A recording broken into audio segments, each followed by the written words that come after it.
नमस्कार दोस्तों, आप सभी को हमारे चैनल पर दोबारा फिर से स्वागत है। आज के वीडियो पे डिस्कस करेंगे बे ऑफ बंगाल का सिस्टम के बारे में। लेटेस्ट में क्या बदलाव आया है, मॉडल्स अभी क्या दिखा रहे हैं, ट्रैक इंटेंसिटी प्रभाव कहाँ पर कैसा होगा, बारिश कहाँ पर कैसी होगी, हवाओं का प्रभाव क्या होगा, साइक्लोन होगा कि नहीं, इस पर डिस्कस करेंगे वीडियो पे। तो वीडियो को लाइक और शेयर करके चैनल को सब्सक्राइब जरूर करें और भी ज़्यादा जानकारी पाने के लिए। तो आज 24 नवंबर है और सैटेलाइट को देखें तो बे ऑफ बंगाल पे करेंटली एक्टिविटीज तेज हो चुका है। अभी मलेशिया के पास पे एक डिप्रेशन फॉर्म कर चुका है और इसके साथ एक लो प्रेशर सिस्टम, एक नया लो प्रेशर सिस्टम फॉर्म कर गया है साउथ वेस्ट श्रीलंका और आसपास के कोमोरिन रीजन के पास पे। इसके साथ साउथ अरेबियन सी और साउथ बे ऑफ बंगाल पे और दो सर्कुलेशन, या जिसको आप वोर्टेक्स भी बोल सकते हो, ये एक्टिव है। अब आगे क्या होगा, आगे ये होगा कि मलेशिया वाला जो डिप्रेशन अभी है ये थोड़ा सा पश्चिम पे सुमात्रा के पास पे कल तक आ सकता है। ये सिस्टम से पिछले 3-4 दिनों से मलेशिया के रीजन पे फ्लडिंग रेनफॉल देखा गया है और ये इसी जगह पर लगातार ही रहेगा आने वाले 2 या 3 दिनों तक। और ये सिस्टम कल तक सुमात्रा के ऊपर आ जाएगा और फिर ये वापस पूर्व दिशा पे घूमकर मलेशिया पर चला जाएगा। जैसे मॉडल्स पहले दिखा रहे थे कि ये बंगाल की खाड़ी पे आ जाएगा और एक शक्तिशाली साइक्लोन पे बदल जाएगा एटसेट्रा, वो ऐसा अभी होने वाला नहीं है। ये मलेशिया वाला सिस्टम का अभी साइक्लोन बनने की कोई भी संभावना नहीं है। और मैंने पिछले वीडियो पे यही आपको बोलने की कोशिश किया था कि क्लाइमेटोलॉजी का सपोर्ट ये सिस्टम के पास नहीं है। जैसा मॉडल दिखा रहे हैं उसको लेकर मुझे डाउट है। सिस्टम अगर आ जाता तो मे बी मेजर साइक्लोन बन सकता था, पोटेंशियल इसके पास है, पास था, अभी यही बोलना सही है क्योंकि अभी आने वाला नहीं है। बट जबकि सिस्टम आएगा नहीं तो अभी कोई संभावना बड़ा साइक्लोन का नहीं है। इस पर डाउट वैसे पहले से ही मुझे था। लेकिन जो श्रीलंका वाला जो सिस्टम अभी है ये सिस्टम इंटेंसिफाई होगा। ये कोमोरिन रीजन वाला लो प्रेशर ईस्ट पे थोड़ा सा ट्रैक करने की कोशिश करेगा और कल तक ये थोड़ा सा और मार्क हो सकता है। और ये system south bay of Bengal वाला सर्कुलेशन और साउथ अरेबियन से वाला सर्कुलेशन को अपने साथ मिलाकर थोड़ा और पावरफुल बन सकता है कम से कम 26 नवंबर के दौरान तक, जिससे श्रीलंका और दक्षिणी भारत पे व्यापक मात्रा पे बारिश, भारी मात्रा में बारिश हो सकती है। श्रीलंका पे ज्यादा खतरा अभी के टाइम पर नजर आ रहा है। तो फोरकास्ट क्या है उसके बारे में बात करें तो मॉडल पे आप देख सकते हैं कि ये सिस्टम श्रीलंका के साउथ पे कल तक एक वेल मार्क्ड लो पे तब्दील हो सकता है, बदल सकता है। इसलिए इससे आज और कल श्रीलंका पे अति भारी बारिश हो सकती है। साथ ही तमिलनाडु, पुडुचेरी, कराईकाल, केरला पे मध्यम बारिश इससे आज और कल होने की संभावना है। और ये सिस्टम ग्रेजुअली इंटेंसिफिकेशन होने की संभावना है। साथ ही एक डिप्रेशन का रूप ये ले सकता है 26 नवंबर तक श्रीलंका के ऊपर ही, ऐसा मॉडल्स दिखा रहे हैं। जिससे श्रीलंका के बड़े इलाकों पे एक्सट्रीमली हेवी रेनफॉल का फोरकास्ट है पूरे 26 नवंबर, 27 नवंबर और 28 नवंबर को। ये 26 नवंबर से 28 नवंबर तक श्रीलंका के कई इलाकों पे 500 मिलीमीटर से भी ज्यादा बारिश हो सकती है, जिससे फ्लडिंग की कंडीशन बदतर से बदतर होने की संभावना है। लैंडस्लाइड का बड़ा खतरा रह सकता है श्रीलंका के हिस्सों पे, इसलिए यहाँ के लोगों को सतर्क रहने की काफ़ी ज़रूरत है 29 नवंबर तक। खास करके 29 नवंबर से यहाँ पर बारिश पे कमी आ सकता है। और इससे 26 नवंबर, 27 नवंबर और 28 नवंबर को तमिलनाडु, पुडुचेरी, कराईकाल के साथ नागापट्टनम, पुडुकोट्टाई, रामनाथपुरम और आसपास के हिस्सों पे मध्यम से भारी बारिश हो सकती है।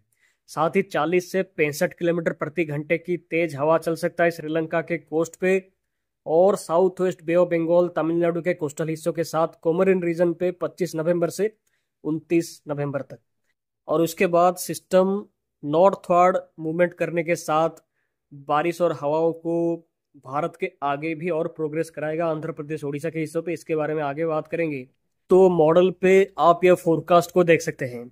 सो सिस्टम 29 से 30 नवंबर को तमिलनाडु के कोस्ट के पास पे में भी एक डीप डिप्रेशन नहीं तो कमजोर तूफान के इंटेंसिटी पे पहुंचेगा श्रीलंका को क्रॉस करने के बाद। जिससे पूरे कोस्टल हिस्सों पे जैसे तमिलनाडु, पुडुचेरी, कराईकाल, चेन्नई के हिस्सों पर भी भारी से अति भारी बारिश, heavy to very heavy rainfall हो सकती है 29 नवंबर और 30 नवंबर को। आप यहाँ पर मॉडल पे देख सकते हैं। और ये टाइम पे कोस्टल तमिलनाडु के हिस्सों पे जब ये सिस्टम यहाँ पर पहुंचेगा, ये सिस्टम के असर से 29 नवंबर और 30 नवंबर को 50 से 60 किलोमीटर प्रति घंटे की तेज हवा बारिश के साथ चलने की संभावना है कोस्टल तमिलनाडु के हिस्सों पे।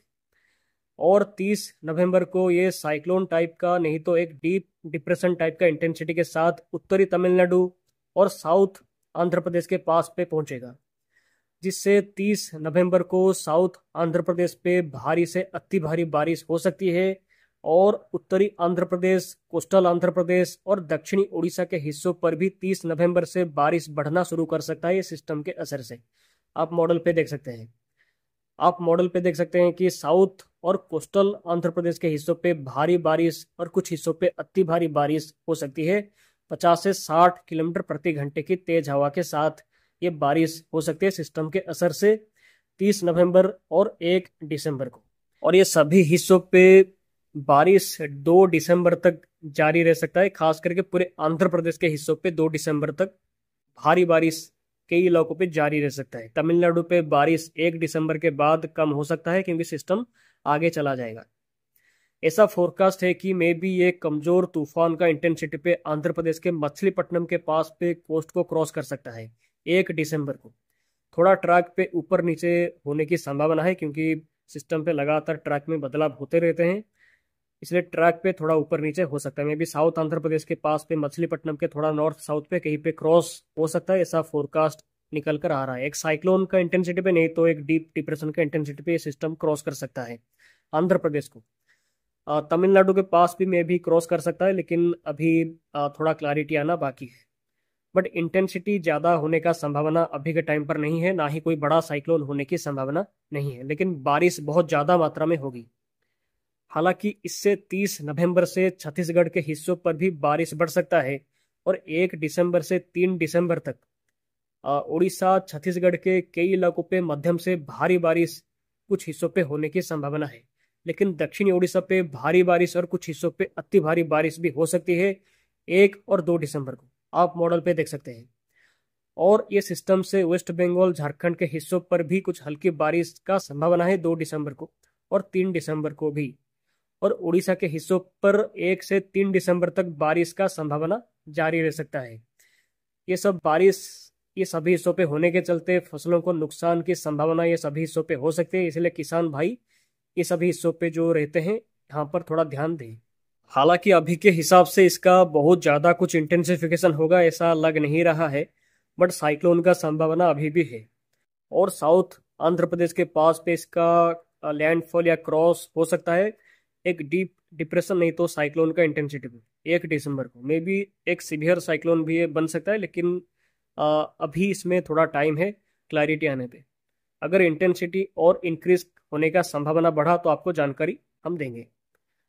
तो ये संभावित तूफान के चलते south west bay of Bengal, west central bay of Bengal, Sri Lanka, Tamil Nadu के हिस्सों के साथ कोमोरिन रीजन के हिस्सों पे फिशरमैन्स को समंदर पे जाने की अनुमति नहीं है क्योंकि सिस्टम के चलते तेज हवा चल सकता है।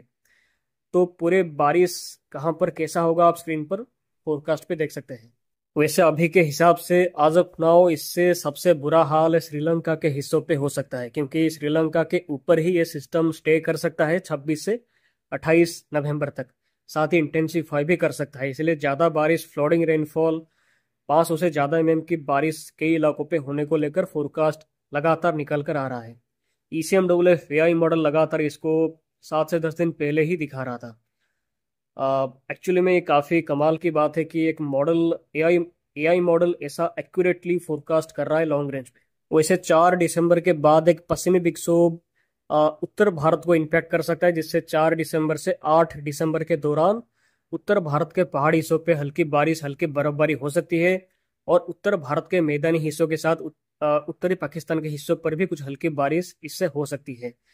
हालांकि बड़ा स्ट्रॉन्ग पश्चिमी विक्षोभ ये होगा नहीं, लेकिन बारिश का संभावना होगा, जिससे टेम्परेचर पे थोड़ा राइज उत्तर पश्चिमी भारत के हिस्सों पे दिसंबर के पहले हफ्ते के दौरान हो सकता है इसके असर से। हालांकि सिस्टम के चलते नमी वाली हवाएं बंगाल की खाड़ी से भारत के अंदर तक जा सकता है, जिससे टेम्परेचर मिनिमम टेम्परेचर लगातार बढ़ेगा 4 दिसंबर तक। 5 दिसंबर से फिर से टेम्परेचर पे कम होना शुरू हो सकता है तेजी से। इसके बाद कोई और सिस्टम या कोई और साइक्लोन का फोरकास्ट अभी के हिसाब से आज ऑफ नाउ नहीं है। तो दोस्तों, अगर आप ऐसे ही करेक्ट वेदर फोरकास्ट पाना चाहते हैं तो आप अभी हमारे चैनल को सब्सक्राइब जरूर करें, वीडियो को लाइक और शेयर करें, अपना सपोर्ट ज़्यादा से ज़्यादा दिखाएं। तो आप सभी का दिन शुभ हो। फिर मिलते हैं अगले वीडियो पे। बाय और धन्यवाद।